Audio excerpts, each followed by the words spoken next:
Good morning. So, nakamata ko kay sakit kaayo akong shoulder sa lisod kay siya saka.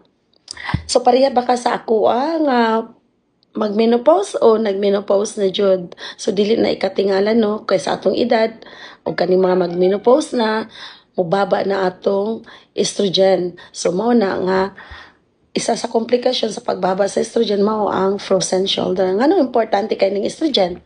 Tungod kay mao ni naghatag og kahimsog sa atong mga joints.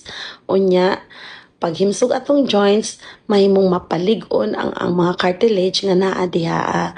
So, dili man nato mapugan ang edad, dili man jud nato mapugan ang pagbaba sa atong estrogen, pero natay pwede likayan para dili kita mag-antos. Likayan nato ang mga pagkaon nga maka-trigger og inflammation like kaning mga processed foods. Unsa man ni mga processed foods? Kaning mga dilata, no?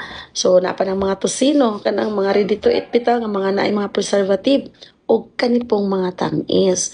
So napatay laing pwede buhaton na kada adlaw mag-focus ta sa exercise aron mapalig-on ang atong mga joints ug malikayan ang komplikasyon tungod sa pagbaba sa estrogen nga mao ang frozen shoulder.